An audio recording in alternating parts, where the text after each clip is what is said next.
favourite animal? Beaver. No, I'm only joking. Lion. Welcome to M26 Fit, the podcast that powers your spirit, mind and body. I'm the host, Magnus Olson.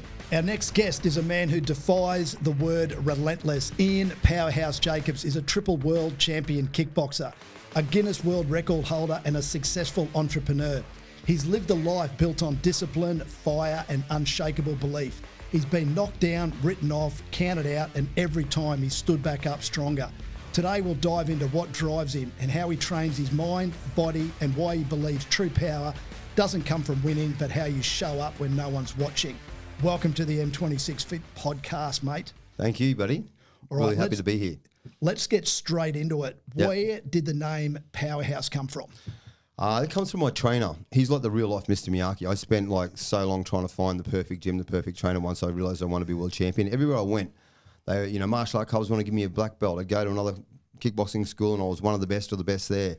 And then when I went and trained with him, it was, mate, I was like seriously put in my place like that. It was like a commandos team. I think there was 8 main guys that we trained with, 6 are now world champions. And the others aren't because they just didn't continue to do it. You know what I mean? Like we were just this elite group. But what he does, he picked a name for you that suited your style of fighting. And like, I think before I had my first fight, I think I broke 4 bags. You know what I mean? Like, and he's like, power was my thing. I just crazy, so it comes from Master Wayne Spencer, my trainer. And my mentor, my guide, my brother, my father, like he's everything. How good. Now, what about your childhood? Just run through how you came about to get into kickboxing. Mate, I remember seeing Muhammad Ali on a black and white TV, 55 this year, so yeah, that's his. And I fell in love with this guy. Yeah, you just can't help. If you're like, I wasn't that normal kid, had a 6-pack at 4. I was a kid that had the towel and ride the bike off the roof and, have the umbrella and do all that sort of crazy stuff, run through trees. And I resonated with that champion of the whole world, but also he's doing something good for the world. He had a voice. And I knew if I wanted to help the world, I had to be world champion. If I wanted a voice, we went on TV. We didn't have millions of dollars. How old were you then? 4. And what got me was he drove up this driveway, and he got out of his car. And the first time I seen him calm, and he goes, "This is my parents' house. They never have to worry about other things for the days they live." And I knew my parents were doing 2-3 jobs. I knew, Dad's doing night school and all that sort of stuff. I knew that we weren't dead poor. We definitely weren't gifted. And I knew if I wanted a voice, I wanted to help, and I wanted to help mum and dad, and I wanted to have, be world champion as well. I had to be a fighter. That's where it started. It started with Muhammad Ali, and then by the time I was 8, Bruce Lee came on the market. It's like, oh my God, look at this, So what an era! I remember back that because we're the same vintage. I'm 56, and watching the old black and white TV, and Muhammad Ali and Bruce Lee when they were in their prime. Yeah, exciting times. Now, M26 Fit, we talk a lot about aligning spirit, mind, body, and I know that you're super passionate about that. What's something that you've learned? Is that something that you've learned over time, or is that something that you feel you were always very passionate, very inner driven as a young boy? Definitely a combination of both. Man, as a child, I loved just sitting under the stars. I miss it. I can't see properly. It's all little fuzzy little things in the air now. But I used to love being able to, I used to have more than perfect vision, more perfect hearing, that sort of stuff. But even as a young child, from 4, 6, I'd be under the stars and watch falling stars, and I could see the stars behind the stars and the stars behind the stars behind the stars. But that spiritual awareness of the energy, you know what I mean? Like, and I honestly, before I even got told, I could feel my ancestors, I could feel the energy, I could feel the universe, you know what I mean? Like, and there's so much power out there. If you can tap into it, open up to it. It's like sitting in the sun to get sunburn, sit under the stars, or sitting, walk in the sand, go in the sea, earth yourself in the grass. And the time of awareness is now. Like, you can find out what suits you. You don't have to do one particular thing. Some people might be yoga, active meditation. Some people might be meditation. Some people might be singing, Like for me, like I used to love, like, I'd skip and I'd go for a run, get this active meditation sort of stuff. And like now, some of my business partner, unbelievable, like with the product that we're doing, he's so into this meditation and grounding and affirmations and stuff. I'm just really getting hooked into it. You know what I mean? Like really in touch with it. And I have this thing I say, body, heart, mind and soul. It means every single part of me. You know what I mean? Like, and that is. And when I say that sort of stuff, that's what I do. But I'm really loving this next chapter of my life because the warrior hat's off, now the wizard hat's on, and it goes really well with it. You know, the older you are, the smarter you can get. And once you know how to do that, you know what I mean, you can just you just rebirth yourself. It's like going through a second puberty, but for your intelligence, you know? Yeah. That's really well put. I've not heard that one before. So the warrior hat, and now we've got the wizard hat on. That's very, very well put. And yeah, it's amazing that as we do get a little bit older and do get a little bit wiser, but then gaining that greater understanding. And when I've done a bit of work on myself in the personal development space, you really start to look within. Yeah, look within and you appreciate so much more the value of it and what you can do with it, especially when you combine it with a bit of health and fitness. You know, I mean, good foods, good health, and it doesn't have to be crazy. You know, you can you get someone like myself or you get, you know, someone that's really intelligent no matter what you want to do. Get the best you can find at it, you know, get the pros and the con people, but then put the cards on the table when you decide how much or how little you want, but just do something. You know, in the space that you want to be something, you want to do something, you want to experience something, do it. Yeah. The biggest lesson I probably found on that is I was driven a lot more with your mind, and your mind's obviously got a lot of ego attached to it. Well, have a look at your body. Have a look at your body, mate. It's driven by his mind. If you're driven more by your mind than your body, mate, you must be pretty mentally strong. But being able then just to follow your purpose, and like you said, you lay those cards on the table, and you're actually driven by that inner purpose versus driven by your mind and what's going to... Totally. This stops the doubts, that whole belief pattern within yourself, that truth. 100%. You know what I mean? That gut feeling, and it's a science now. You know, I love all the stuff all the things that are out there and you're learning, because the quantum learning and the AI, the intelligence and the stuff that you can learn now is endless. And you can tap it into yourself. You know what I mean? You get your GP chats and all that sort of stuff, and you can align all this stuff that you want to do and give your own personality and who you are and what you are. And then all of a sudden you've got this encyclopedia, this billion-dollar company behind you, getting the resources to find exactly what you want to do, exactly how to do it. You're doing that, but also I do believe strongly that you do surround yourself with mentors. Like, you can be good from learning from your own mistakes, but to be great, you got to learn from others. You know what I mean? Like, you can just cut 5, 10 years, especially when someone knows you, sees you, mentors you in life, and they're older, or, you know, you can cut corners. It's like me now, my business partner, Ben Brown, unbelievable human. And like, I'm putting the wizard hat on. I've tried like 5 years, 10 years maybe even, to get him on this health product. You know what I mean? This superfood stuff. And he's like, no. And then he took it. You know what I mean? And he loved it. And he lost his belly for the first time. He's always been fit. Business went through the roof. He goes, I love it. He goes, I want to buy it. Let's do the patent. Let's launch it, and, you know, let's get it out there. And he did, and it's just gone absolutely gangbusters, because it's the best superfood that I've ever found. And it's just amazing. But he's mentoring me through business now. You know, I helped him through training, and now he's just got access to all these other mentors and people and all around the world, and it's great. How good is that? Because that's the yin and the yang, isn't it? You know, so you've got your strengths, he's had his strengths, and you've partnered up together, and you're unstoppable. Yeah, it is unbelievable. It's just such a beautiful stage of life when you can surround yourself. You know, like people, you don't surround yourself. If you're fit and you want to get smart, don't get the other gym people. Get the people in the business around as well. I call it humans at the round table. You know what I mean? Like, surround yourself with people that are successful, but more importantly than success is they've got true values. You know what I mean? And purpose in life and stuff like that, you know, that really care. Yeah. Can you share with us, and I'm keen to hear, the biggest highlight? You had a very, very illustrious career. What would be one of your biggest highlights, the standouts? Okay. My biggest highlight in my entire life, I'm going to go through first. And then fighting. You asked me fighting, or just in my life in general, or both? I was looking more in fighting, but I am curious just throughout your career, your life. Okay, my biggest highlight, I was 5 months old. I heard my mum sing. I felt love like you got no idea. I opened my eyes, breathed in life. I remember I'm reaching through the cot, hold myself up, and I'm looking. Got memories. My first memory, I was probably 2 or 3 before I hit. You got 5 months. Yeah, mate, 5 months. I remember it, and the stocking over the fireplace. I remember seeing it, but just that feeling of love, that this undivided, pure, you know. And I think it's why I'm so deep and passionate and stuff. I can remember that. You know what I mean? I've spoken to a lot of people that have this more emotional value. You know, like just really deep, passionate, caring, loving. They can remember that. And they never they hold on to that more than the issues or problems or whatever else. One, that. Two, another one would be, I remember being 3 years old, going young again. I got Dad's blue and white Adidas shoes. Mum said, Dad's nearly home. And I'd run out to the front and I'm waiting for him on the stairs. He comes and runs around the corner in steel cap boots and puts the shoes on, says hello to Mum, puts the shoes on, takes me for a 3-mile run around the block. And like I run like crazy, trying to make him proud. Sits down, has dinner, and then goes off to night school. And I knew that back then, you know. I mean, I knew he was going to school or going whatever. What was your dad doing for work back then? Mate, he was a fitter and turner.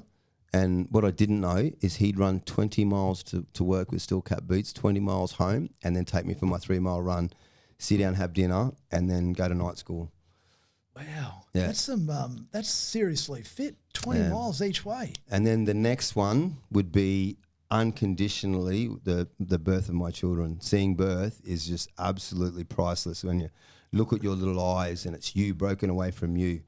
And you understand each other like no one else does. You can be there for them and no one else can. And when you really connect with one of your children, you know what I mean? Where from babies up, it's the greatest gift in the world. It's the greatest opportunity. How many kids have you got? Two. What are their names? Jesse Todd Jacobs, Ivana Lavelle Jacobs, and How old? he's 35. Yep. He's an artificial intelligent computer scientist, one of the smartest kids in America, and she's 9 years old, and just beautiful, but just absolute perfect sort of human being. It's one of those proudest moments, mate. What about your toughest challenge or setback that you've had in your life? Because they're the things that really define us, aren't they? When we get knocked down, and you've been knocked down on more than one occasion. Yeah. I'd say when my whole life was devoted to kickboxing, I wanted to, get a voice to help be a millionaire so I could do all that sort of stuff, and I ended up getting ripped off, ended up 80 grand in debt, lost a house, lost a wife, lost everything. And that was probably the most devastating thing. And I'm going to talk about that a little bit because... Can you say, how old were you then? I was 27, 28. And I always thought I'd die when I was 27, doing it at 28. And I stopped that cycle. And then went over to Saudi Arabia, become a bodyguard, made a couple of million, came back and became a millionaire. And realised that, I ended up, anyway, long story short. But, 28, 27. But in that point, with the men, I want to talk about it because we've all been at that stage where, you contemplate your life, and especially when my whole life has been about that and I did everything asked of me and I didn't get my reward for it. Didn't get my money, didn't get to help, didn't get, I had the voice, but it didn't happen. And man, I remember sitting there and I dreamt my own death. I was at the Grand Prix, and the other thing, my dad said, you'd be a Formula 1 racing car driver. You know what I mean? He goes, you should be, but we didn't have the funds, we didn't do it, and that sort of stuff. And I sat there and I've taken my girlfriend down, and she's going as a promotional girl. I couldn't even buy a ticket. And I'm sitting there listening to the cars and looking at the cars go past and going, I should be in them. I'm not a fighter, just to lose that bottom of the barrel. I can't help mum and dad. I'm getting drunk all the time, getting wasted and all that sort of stupid shit that you do. And everything was broken, and I sat there and I dreamt it. I was so sad. I remember sitting in the bath, and then I just got up and walked out, and I dreamt it. Because I've dreamt my own death a few times, it hasn't happened. But I walked out in the veranda, I looked down exactly where I jumped, and the only reason I didn't was because of my mum and my son. I knew if I did it, I was going to leave them in more pain than my own. Even though I thought that I couldn't think of anyone else, and I understand how people do that.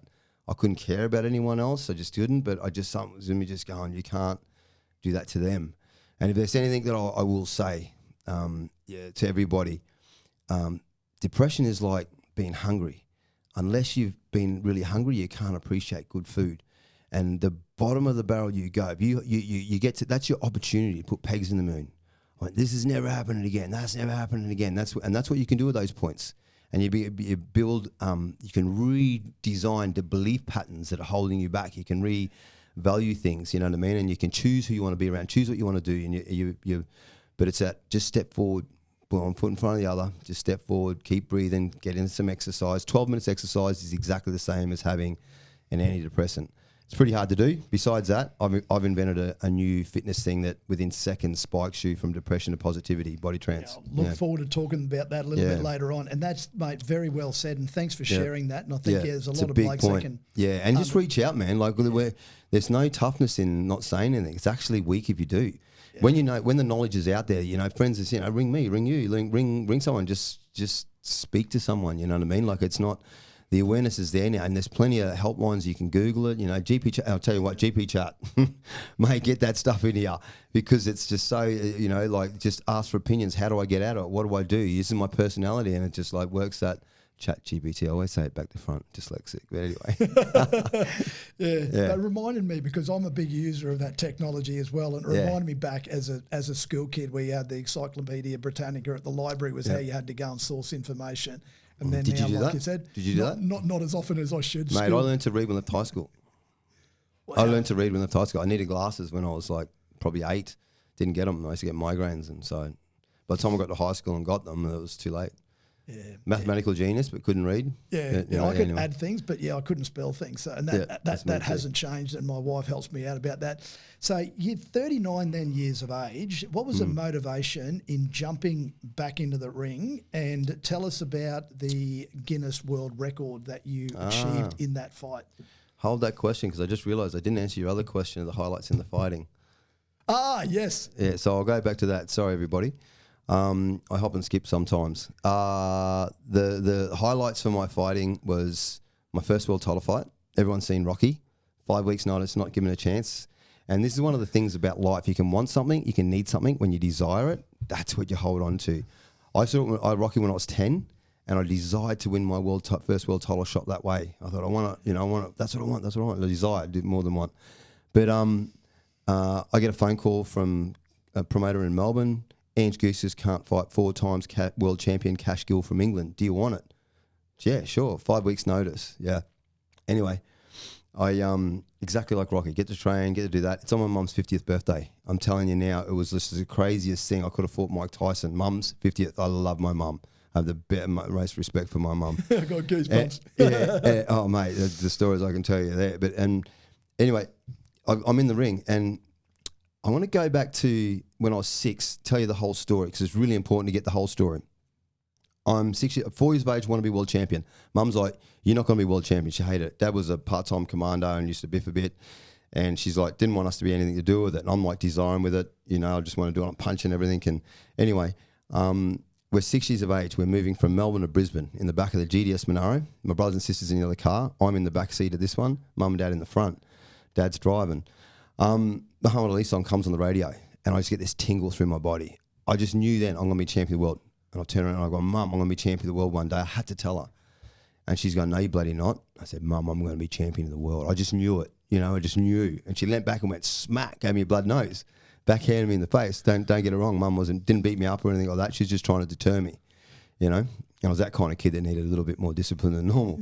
But it's hit me, and a fireball has gone off in my stomach, seriously, like the power of the sun. For 2 whole days, all the way to Brisbane, I'm going to be champion of the world, I'm going to be champion of the world, I'm going to be champion of the world, I'm going to be champion of the world, I'm going to be champion of the world, I'm going to be champion, over and over and over and over and over. And I go to sleep, wake up, I'm going to be champion, I'm going to be champion. 2 days, all the way to Brisbane. I'm 24, 5 weeks notice, exact same as Rocky. I get in the ring, and I'm so relaxed. I feel like, on a Sunday, when you wake up in your bed and cushion, I'm so relaxed in there. I was just so confident, so relaxed. Your first world title fight, and you're actually super relaxed. Calm as, man. Like, I get that a fair bit in the ring, but I was a bit worried how calm I was. I was like, and anyway, and then we're fighting away, and then bang, he's hit me, and that fireball's gone off, and I've just nailed him. But and won the world title. And as the referee wiped his hands down like to say it's over, my hands went up.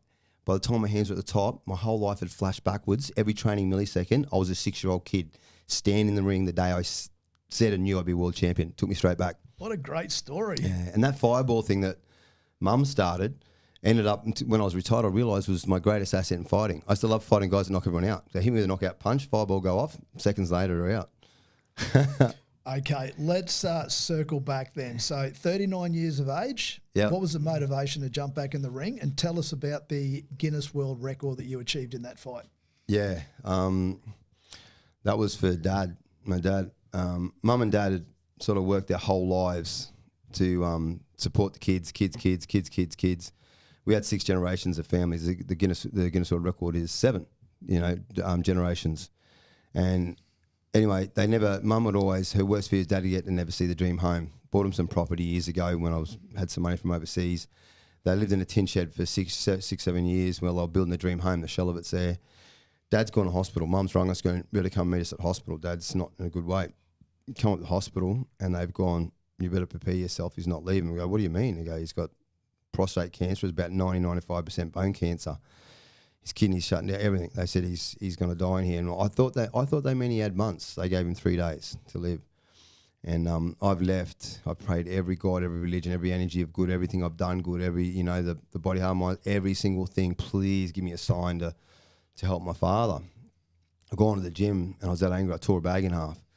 And there was Anthony Mundine's matchmaker there. and he's turned around and gone, oh, you should be fighting Anthony Mundine. You know, they're looking for an opponent in 10 weeks. And I've got, ring him up. He said, rung him up, he's ringing me, and he's turned around and he's gone, what's the 600 grand fight if we get it? You know what I mean? It was 10 weeks. I've turned around and gone up to the hospital and said, Dad, looks like I might be fighting Anthony Mundine. And, you know, what do you reckon? What do you reckon? He goes, do it. He goes, build the car, the mind will drive it. In other words, get fit. Your mind's just get fit. That's all you got to do. Don't worry about anything else, just get fit. Yep. And I've left. Mum's rung me crying. She's gone, you're not going to believe this. I said, what? She goes, he's pulled himself out of bed, told the doctors to get heft. I'm going home. My son's fighting, I'm fighting. He lasted 3 years. Wow. Yeah. Mate, the Mundine said no to the fight. It's a no, not he didn't, his management did. It's a no-win fight for him. I haven't fought for 8 years and I'm a kickboxer. You know, if he beats me, of course, he's going to beat me. If I win, I take everything, and I'm renowned for breaking arms, legs, and especially at something like that, mate. You know, I'm renowned for upsetting the cart, sort of, so to speak. But, yeah, he didn't fight. I organised all these other fights, started training, busted my eye socket. The number one promoter in the world, Tarek Solek in kickboxing, came out of retirement, put a show on for me, for Dad. And Mick Gallo got with him, $1,000 a ticket, put it on, started training for it, busted my eye socket. Doctors couldn't fight. The whole show, the show kept on going on because there was 6 or 8 other world champions in this one tournament. And I basically had 10, 12 weeks off, doing nothing, drinking, getting upset, eating pizzas. And then 10 days before it, the doctors go, don't ask me how your eye's healed. You can fight if you want. I went, you got to be kidding me. I haven't fought for 8 years, only done a little bit of training, then I'm off. I've rung the promoter and said to Tarek and said, mate, can I still get on the show? He goes, mate, I made the show for you. Of course you can get on the show. Anyway, did you have to cut 10 much days. Weight? Did you have to cut much weight? 15 kilos in 10 days. Yeah. Secret weight loss plan. You'll have to get that one out there. Oh, mate, no. I wouldn't advise that to anybody. No, definitely not. I ended up with kidney and liver damage because I lost too much weight too quick, being the age that I was, and 39. And I was that dehydrated by the time I had the fight. No, nothing could take. And I was that dehydrated. I had to put Vaseline in my mouth because my tongue was sticking to the roof of my mouth. But I ended up firing up enough energy for 1.8 seconds, and as soon as the bell went, knocked him out. Basically pretending I was going to do a jumping leg kick, so not running at him, just off. And he's gone up for a check, and I've sped it up and come straight through the centre with a jumping front kick, and that was it. The rest is history. Yeah. So that record still stands, doesn't it? Yep. Australian Book of Records. It's got as the world's fastest knocker in kickboxing. They beat it in MMA 1.3 seconds. But that was Dad. Like I said, mate, Dad lasted 3 years. He's like, if you're fighting, I'm fighting, and it was great. And then from there, I went and every single person that I've ever known that I've helped, that I begged, borrowed, I didn't steal anything, but you know what I mean. Like, we just got together, and I promised Dad we'd get him in the house by Christmas. And I would work 20 hours a day, like didn't care, and like 7 days a week, and everyone had helped me, and basically moved their bed in Christmas Eve, and they wake up Christmas Day in the new house. And I bought a Porsche soon after that, and I don't know how long after it was, a year or something, I forget. And I parked out the front of Dad's to take a photo, because it was a big 40 acres and nice big house, and took a photo, and then I looked at it and just cried. I went, it's the same as like Bruce Lee. I got to live my thing, you know, drive up the driveway and gets out in the house. Yeah. You know, it was amazing, absolutely amazing, just to know that I'd lived that whole purpose in my life, and from a child to that. And you can set those things any way you want, and like, I'll talk about so much about it, but you know, like you have one desire, it doesn't happen, you go another way, but it ends up coming back to it again, you know. Like, I ended up, you know, getting the house done, I got all that, you know, and there's so much that in just whatever you do, be the best at it, no matter what. Yep. And if it doesn't work, that's the fuel to give you, to spark something else up somewhere else, and it comes back later on. Continue working hard. Yeah. Yep. You mentioned that you'd get hit in the ring and your fireball would go off, but did you ever have to manage pain in the ring? Because I know that one of your other fights, I think you had a broken leg, you had a broken arm, but you're an absolute mess. Yeah. And yet you still won. How do you manage pain, or you don't feel it? Well, yeah, you feel it, but it's about that. Just mentally. Well, as a fighter, and I use it for business as much as I can now, I'm realising that it transfers over. Don't think of how you feel, think of what you got to do. You know, and that's how you'll deal with most of every sort of situation. Yep. You know, at home, out, friends, business, fighting, and dealing with pain is especially, if you're a fighter and you start thinking about oh shit, this, that, you're gone. And like, My second world title fight, I'm walking to the ring, and my masseur, he's my brother. You know what I mean? Like, he's so close to me. You can't get in my space. I'm a nice guy, but when I'm in that ring, I'm a totally different animal. I'm so focused, so in there, and I'm on the way, and he pats me on the back and goes, "Break a leg, mate." And I've never heard the saying. I've stopped in front of 5,000, 10,000 people, and what the you say that for? And he's trying to tell me it means good luck. I stopped 4 times. He's trying to tell me it means good luck, and I'm like, guess what happens in the first round? I snap my fibula. I was fighting Sam Solomon, and I've dropped him, and then I've like, I thought I had busted tendons. I feel flopping around in my leg, and I've sort of turned my hip, my foot stayed still, and my knee went sideways, and I went, oh no, it's not good. And I do this thing called body trance, and I've just want my whole body. You just lock it a whole thing in, it spring loads, it just creates this awesome power, speed, strength. Anyway, I've just locked in and gone on one bit of muscle, one bit of iron. And so 5 rounds later, I won it. The doctor afterwards refused to believe that I did, but I did. But that's not the worst one. That's the pain for that. The pain in a fight, you can sort of get away with a lot with adrenaline. But I promised Tarek Solek, the guy that I ended up fighting for later, that I wouldn't hurt myself in that fight. And so 8 weeks later, I'm fighting a guy that knocked out from middleweight to heavyweight for, almost every fight he'd had knocked out first, second round and that sort of stuff. He swore that if he didn't knock me out in 2 rounds, he'd kiss my feet, retire forever. It's Gurkhan Ozcan. And he just basically knocked everyone out. And I've meant to be fighting him 8 weeks, and people didn't think I'd beat him on my best day. And I'm on one leg. I'm training with one leg, like punching and trying to train in water. And then 3 weeks before, I ripped the cast off. And the day I'm meant to be out of the plaster, I started moving around, started kicking a little bit then. Wasn't fit, wasn't ready, didn't do the work, that I needed to do. First round, I break my patella. I break my sternum. He punches me. First time I'm dropped, he's beating the shit out of me. I'm blind one eye. And I get up, and then I'll give you the photo so you can put it up. But they've got my hands up above my head. They're trying to get oxygen in me, I'm passing out from exhaustion. And the pain then was just ridiculous. From the exhaustion, from the beating, from the broken bones, it was just like broke. And I was that close to being mentally broken. But there's a picture of if you look close, you'll see my trainer's finger bent under my chin. And he's just about to put it, picks it up and he goes, "Look at me, effing look at me. I've never asked anything of you. Win this fight for me, win this fight for yourself, win this fight for your family." And that's you get through pain, man. I tell you what, that does. I'm just gone. I can't even repeat it. Go. I've just gone. F yeah, fuck yeah. But it's just this like go. This voice that came out of me, and then I wasn't human anymore. I was a soul, and it's everything through. I just walked into him, and he's just thrown everything. And I watched him. You picked yourself up off there. You can't see. You've got a broken sternum, and your patella's broken or dislocated. Correct. Yeah. Not correct. Yeah. It's incredible. Yeah, well, it's just that whole when you devote to your desire, and I mean devote. Yeah. Everything that devote doesn't mean at the last minute. It means whatever it takes along the way, the training, the mindset, the discipline, the food. You're bound for success. And if you make it your purpose as well, then you go into a soul powered sort of energy. You know what I mean? Like you get, and people see it too. People resonate with that. People help you. You know what I mean? You get the mentors. You cut corners or get shortcuts. You create like a tribe behind you.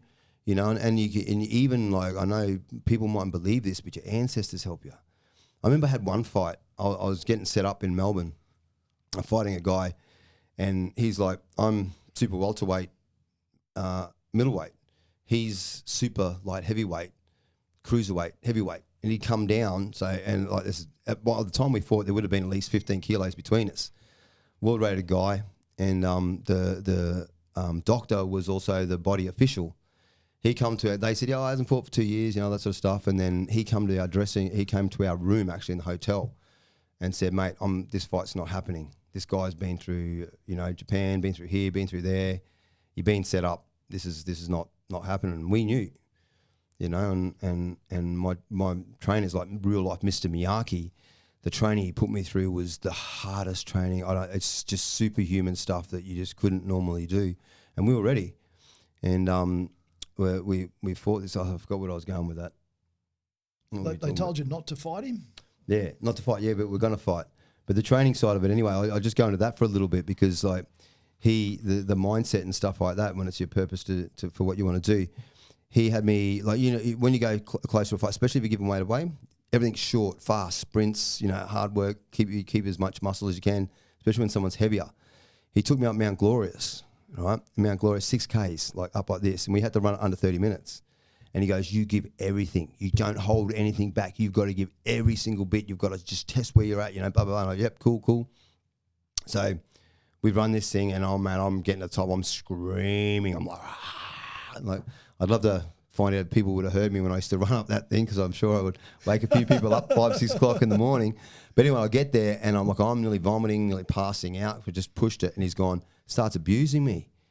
It's just, son, are you serious? I won't use the F-bombs as much as he did, but, you know, we're going to do it again. I go, well, I can't wait. He goes, we're doing it again. You better make it under 30 minutes. And drives me down the hill. Got to do it again. Like, and anyone that knows sports science or knows fighting would say that is just the stupidest thing you could do, that close to a fight with someone lighter. And we do it again. And I've given it everything. And he goes, it just gets even angrier. We're doing it again. So 18 Ks up this mountain.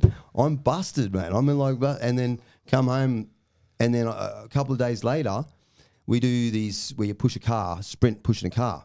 You know, and like with my fighters and stuff like that, I'll get 2 of them, or, you know, 3 people, and they push the car. He's by myself, sprint pushing the car, 100 Ks, right? I mean not 100 Ks, 100 meters, right? And so here I'm thinking we're doing a 100-meter sprint. Give it everything. So I sprint, keep going. You weak bastard, keep going. Do you know what it's going to be like when you wake up and the fight's over and everyone's standing around you and you're holding his hand up? Keep going. And I'm like, rah. 2 Ks. Full pals pushing this car. He would not let me stop. But the amazing thing is, when I fought this guy, he's like so much heavier than me. I walked through him like butter. And one of the rounds, I remember I dropped my hands, he hit me, and I turned around, looked at the corner and went, how in the hell am I going to get there and back in 1 minute? It's 100 meters away. It's like, and then the worst one was I was out there, and it was like an hour or 2. They had time, you get time distortion, all sorts of crazy stuff happens. And if I hadn't had done that 18 Ks up those mountains, I would not have been mentally conditioned to do it. You know what I mean? And that's what I was saying before. Like, sorry, that's what I was meant about Mum giving me that backhand. Sometimes the worst things that happen to you are your greatest assets in your empowerment, your self-empowerment. My mum did that. I had every reason to go, I'm not going to fight. My mum deterred me. But it ended up becoming your strongest when you stay true to who you are, what you desire, what you believe in. Yep. The power you get from negativity is the most powerful stuff, you know, the resistance, yeah. That is fantastic. What about right now? What do you do? What's your routine look like for keeping in shape? And I cheat. I cheat the hell out of everything, mate. I honestly do. At my age, you know, I have the best subs. This Bondi Pure thing that I'm on is just absolutely phenomenal. What it does for middle-aged health fitness, detoxing. You can fast on it. Put that on the show notes for our listeners to get into. For sure. Love it. Yeah. Yep, and like I'll do that. Hydration is essential. Yep. Essential fats. You get on that sort of stuff. That I'd say get that part right. I still have a drink and eat shitty food, but I choose what to do. That's what I mean by put the cards out. You know what I mean? Training wise, I use my body trance. Everything's around that, because once you do your body trance, once you learn it and you apply it, one training session is like doing 2, 3, 4, or 5. So I can train once a week and maintain really good awareness and body shape and all that sort of stuff. Not the best, but you know, if I got more serious, but I'll do. I love a little bit of weights training every couple of weeks. You know, a little bit of boxing. Yeah, stuff like that. Sleep. Is that a big one for you? Do you get much sleep? Huge. I think it's something that as I've gotten older, is become hugely important to me, and I'm aiming for 9 hours in bed every night. My nemesis on my retirement tie, which you can see just here, is if I don't get to bed in a deep sleep before 11 for the hormone replacement, that and red wine, my 2 worst things. Yep. But if I don't drop the red wine of night, you know, too many red wines, and I get the good sleep, I stay lean, I stay good. You know, there's so much science around the good sleep stuff, no matter what your age you are, especially if you're an athlete or something. But when you're a middle-aged man, that sleep is imperative. You know, like that sort of stuff. Because I know you do a bit of mentoring and you train other blokes now. What do you see as the biggest potential barrier holding blokes back from stepping into their full potential and following their dreams? I call it acceptance. They go into a stage of acceptance. Oh, I'm older. I got injuries. I'm going to get sick. Is that acceptance or excuses? No. Well, there's excuses is what it really is. Yeah. And giving up is what it really is. But it's also the lack of knowledge of having people like us around them to go, what the fuck are you doing? Get off of, mate. It's not about training hard. It's training smart. Yes. You know what I mean? Like you can do such little work.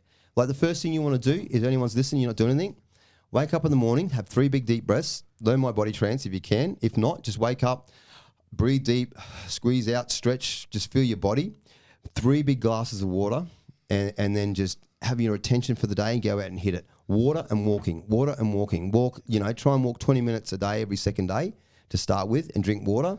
And then from there, your whole world will change. And if you're angry, upset, can't think of a solution for business, whatever, have a big drink of water, chuck your shoes on, go for a big walk. You'll come back, you'll have at least 3 of the best answers that you never thought you could have in the first place, because it activates oxygen in your brain. You think better, your lymphatic system's going, you're creating well-being. 12 minutes of that walking is the same as having an antidepressant. You're also thinking clearer, you're like all sorts of, there's so much stuff behind it. But the barriers for most men, 1 is that, and 2, having what I call frenemies in anything, in business, in friend, in life, in, oh, mate, no, really? Are you going to do that? You think, mate, you're a bit old.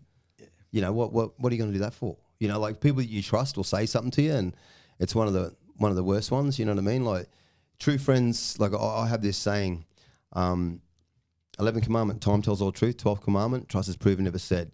But also a friendship, your relationship, or a business ship is like a figure 8.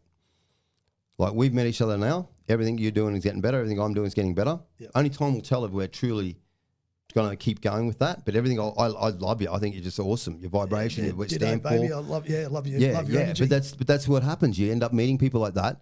And sometimes it might work. But if it's a no, you're trying to own me or control me or manipulate me or take advantage of me, you're out. And if you're separate, you're out. Do you know what I mean? But if you can get that flow going and surround yourself with those sorts of people, and not the people that are separated, not the people that are on you, don't listen to them. They're frenemies that aren't real. Yep. And over time, like you can love someone and things can happen to them and they may change. And if you've got a friend, you got to help them get through something. But that's where I go, guide people, don't help people. You know what I mean? When friends stuff up or something, give them an opportunity to fix themselves. If they do, great. Reconnect. If they don't, well, you got to let go, And That is very, very well said. I love that. And I think it's great advice that we can all listen more to. What you mentioned in particular that resonated with me there was just that inner circle, those people that you choose to spend a lot of time with. Speaking of identity, how do you define who you are? That's a good question, because that inner peace, knowing the knowledge of everything that I've done and got and what I do, you know what I mean? Like you can define actions. There's many parts to that. You know what I mean? Like for me, defining who I am is, and by all means, I'm going to say this out there, and me including, we all stuff up. We all make mistakes. But what defines you is what you do about those mistakes. Don't have yourself. You can regret doing something. Don't feel guilty. Fix it. If you don't do anything about what you've done wrong, then you live with the guilt. If you fix it, we all stuff up. We're all the stars, the moons, where all that, it's all science now. You make some stupid mistake, you say something stupid, you do something stupid, fix it. Don't do it again. Put the peg in the moon, you know what I mean? Wherever it puts you, that sort of stuff. But what defines you is a few things, and how you help people, how you feel, what you do, you know what I mean? And you might be someone that's a perfectionist and never happy with what you do. That's cool. I'll tell you one thing that's really cool that I just need to chuck that in there on that note. Who defines you? There's schemers, that 28. There's 28 schemers, things that you do where you think you're helping your family or helping friends or doing stuff when you're not. It's a really big one. I got a guy doing a documentary. I'm helping out with it, and got psychology into it and all that sort of stuff. But it's based on you got like a kid. Your kid's at school and he's the top in his class at maths. He gets 99%. You're like, hey, that's great, kiddo. Now, next time we're going to work on that 1%, make sure you get the 100%. It's one of the worst things you can do. Yeah. Just all that sort of stuff. But going back to how I define myself and how do I define myself or how I think of myself? Or how do you define who you are? Oh, who I am. Oh, yeah, no, you're when you were my purpose, my actions, my intention is everything to me. Your intention to do something. You stuff it up, you do your best, you know what I mean? Like That's who you are. If you have a good intention, you mean well. People mightn't understand it, and people might take the wrong way. Cool. Don't let them define who you are. You know your intention's good. You know you keep to it, and you stick to it until you find the people around you that can see what you're doing is right. Yep. You've started this program, which I think is absolutely awesome, and you've coined it the SAFE, SAFE program. Yep. Tell us about that. Securing a family's environment. I set 2 goals. I set more, but 2 major goals. Now, one was to be a world champion, one to be a millionaire before 30, which I achieved. I just set it again to be a millionaire before 55, and I'm only a month off, and it's looking really good. You might just make it. I haven't got access to it, but it's there. But sorry, what was that question again? SAFE program. SAFE program, yeah. Securing a family's environment. My quest in life has always been to have a voice to do something good. Remember, I said I want a voice to help the world. So I started teaching people safety and stuff. Dad's an ex-commando. My mum's real safe, conscious, morals, principles, ethics, respect, all that sort of stuff's really big in our family. So I started educating people and kids on safety and stuff and everything like that when I was a kid. And things my dad taught me, I wouldn't be here if he hadn't had taught me that stuff. But I did the bodyguard work overseas, came back, and there was a raise of elderly people being bashed, raped even, stolen stuff off them because they're putting it on the news, and then druggies and that were saying, oh, easy victims, easy stuff, and repeating. I'm like, I came back from Saudi going, and excuse my French, but what the fuck are we doing? Who's doing something about this? And so I went and got like 24 martial art masters, world champions, and I got them all together and said, mate, we got to do something about this. You know what I mean? Like, let's kick on. And everyone goes, you can't get 2 world champions working together or martial arts because my style's better than yours. I said, we won't have a problem. And so what I did there was I got a guy called Steve Compton. He's one of the best MMA trainers around in town now. And because he was trained on the Bruce Lee style, Jeet Kune Do, he wasn't anywhere near the best martial artist at the time. He is now. But his knowledge was the most open. And I went, you're the leader that tells us what techniques stay, what don't. And no one, everyone's got an attitude or an ego, you're out, go. This is not about us. This is about what we're going to do. So you decide. We just put everything in front of him and he decides. And most of the stuff was related around what he did anyway, you know what I mean? And the other people. But we come with this kick-ass, beginners, intermediate, advanced martial art defense thing. And I'm like, this ain't it. And I was like, what kept me safe when I was a bodyguard? What did my old man taught me? It was always awareness of prevention, level 1. Deter and communicate, level 2. Prepared defense, level 3. And when you use those 3, it's a lot more effective. So then I brought in psychology, criminology, verbal specialist, body language specialist, and got all these experts to work together on creating an awareness prevention program. And I met my business partner, Kim Klein, born 6 weeks apart with like twin frames, met on Gladiators the first time, met the second time. And I was telling her that I'm doing this. She goes, I run a program all about awareness prevention and that stuff for 8 years. I'll give you all the content. She goes, I don't want anything to do with it. I'll give it to you. We ended up becoming business partners because she just got so involved. But we created this program, and basically what it is, we got martial arts in there for sure. But we do stuff that if you're coming in as a beginner, what you can learn and do today. Because someone teaches you a complex martial art move, fine, complex, gross muscle motor, tear out the window. Someone does this, you do that, just forget it. Slap, scratch, stay away, scream. It's stuff that you can naturally do. Pushing, slap, it's more about the shock and all that sort of thing. But what we did do was we created the, like a road safe system, stops almost every accident for pedestrians and drivers. Well, this is the same thing for individuals, families, and community. You stop almost every incident, stop bullying, it creates confidence and awareness, and you see everything. And the good thing about it is, unless a guy is professionally trained, your wife, your sisters, women are going to do it way better. We think with 2 parts of our brain, they think with 7. Their peripheral vision is 40% better. Their intuition is more heightened than ours. So once we teach them the safe programs, they become what we call Jane Bond 008. They see everything. And when you can learn, like my old man, my dad always said, if mum says something, listen, she knows stuff, right? He didn't understand all this, but he knew that. Like we'd be sitting there, we'd be down the skate park or something. Mum would go check on the kids, darling. I got a bad feeling. And like 99% of the time, nothing would be wrong. But every now and again, something was really wrong. And Dad was there. You know what I mean? Like it's just that full, that full awareness stuff. And it's an incredible program. And it's common sense. Once you hear it, 2 hours, I'll ask these 3 things. Everyone listen and ask this. And this is how important this is. And what's the most important thing in your life? And if you've got family, it's your family or your loved ones.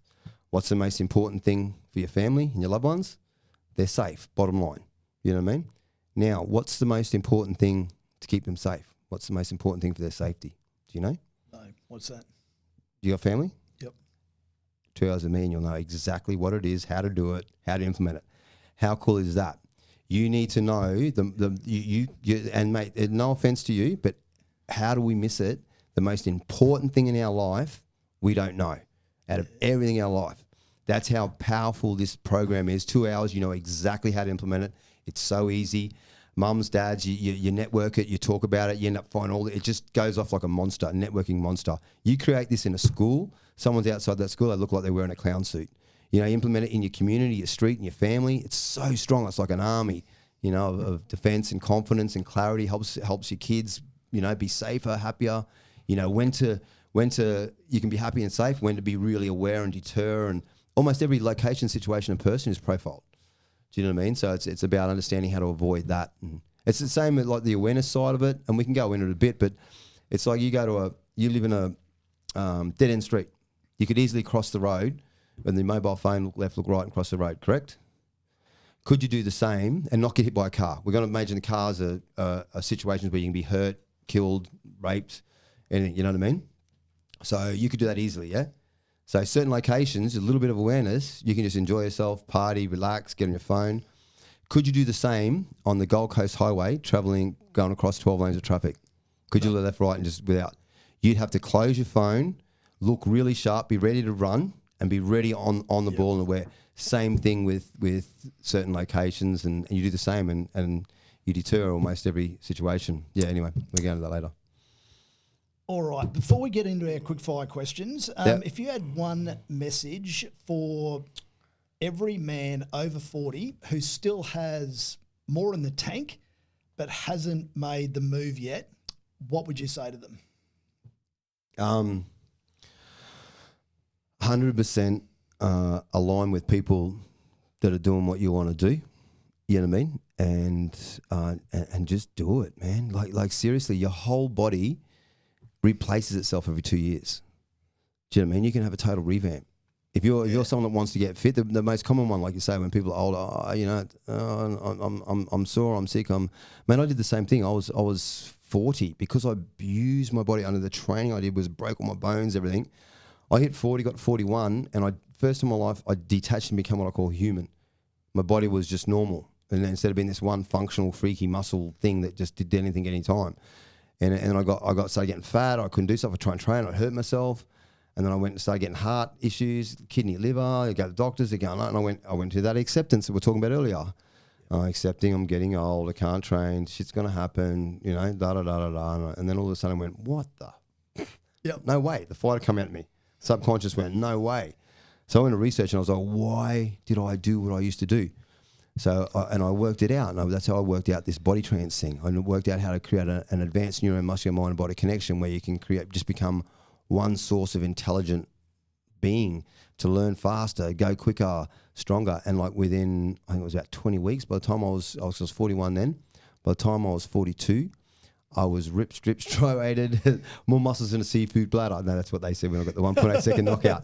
But I basically had my full 8-pack back, ripped on the sides. I was just at my 21, the second I called it, 42, was the best year of my life. And that advice to me is anytime you start, you've got a 2-year program. Don't think you're going to get fit in 20 weeks. You'll redesign your entire life in 2 years. Yeah. Like my signature is 20 to 30 Ks if someone's overweight and obese. And I've had 4 clients, they're my best ones, were given a year or 2 to live 10, 15, 20 years ago. And they're kicking it still now, like just smashing life, you know what I mean? And they still get issues where it comes back. But it's once you know what to do when this happens and what happens and keeping a monitor with, and don't get on any steroids or hormones or anything unless it's a doctor administered. Definitely do that. And all that stuff's really good, but it's got to be doctor administered, yeah. Mate, great advice. All right, let's rip into these quick fire questions. Here we go. What's the first thing you do after waking up? Drink water, big breaths, and do that body trance and have my intention for the day. Yep. Most painful moment you had in a fight? Oh, that'd definitely be when I broke both legs, the arms with the Gurkhan thing, yeah, and went through it.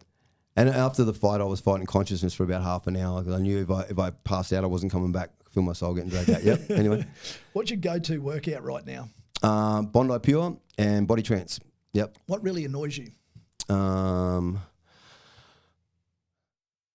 Biggest one would probably be people that dishonor their word. Yep. You Lack know what I of mean? integrity. Like intentionally dishonor their word. Like you know what I mean? Like you've got if someone dishonors their word unintentionally, I'm not too bad, but I still don't like it. But what's worse than that is when I dishonor my word because someone else dishonored theirs. Yeah. That's the worst one for me. Yeah. Favorite animal? Beaver. No, I'm only joking. Lion. What's your most used app on your phone? Oh, ChatGPT. Yeah, that one. What's one thing you've had to unlearn? I would say trusting people that have told me I can't do something that I can do. You know what I mean? Like, because like I've always had this because my mind is crazy. I basically people making you disbelief in yourself. You know what I mean? But unlearn. Yeah, that's probably about it. I think. And what's your favourite recovery tool? Again, I've got a few. Can we talk about sex? My greatest recovery, honestly, would be making love. Yep. Making love, ice baths and all that sort of stuff, and eating healthy, like the alkalining your diet. I think the best recovery thing for me, and it's meditation.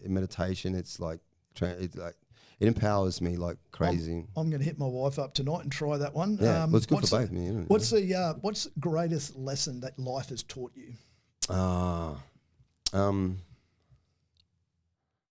Mum's taught me some really good ones, but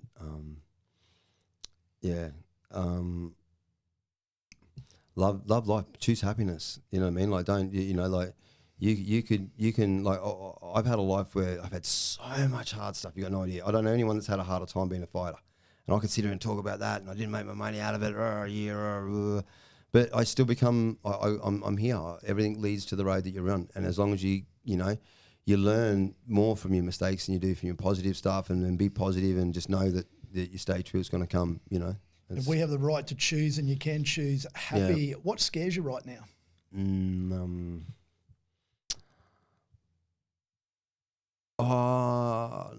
Not like my mum's sort of thing when she was worried that Dad would never get to see the dream home is me getting to give people my gift. I have a gift. I was born knowing I'm here for a reason, and I've been gifted, protected, guided, empowered. I'm meant to have died so many times and I haven't, but I really want to share my gift. I want to make sure it gets out to the world. That's the thing that scares me the most if I didn't. And the other, I just want to be here for my family and make sure they're secure and safe and that sort of stuff. Yeah. When was the last time you felt completely at peace? Yesterday. One food, with my daughter. One food that you'll never give up.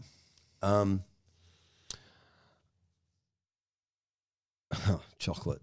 I love chocolate. I'll say that, but chocolate and chocolate. I've switched to dark chocolate. That's a bit better for me, so I don't feel so bad about it. Yeah. That's what we tell ourselves. But after you finish the packet of dark chocolate Tim Tams, you realise, I might have stretched it a little bit. But yeah. All right, last question, mate. Yeah. Finish this sentence. I believe.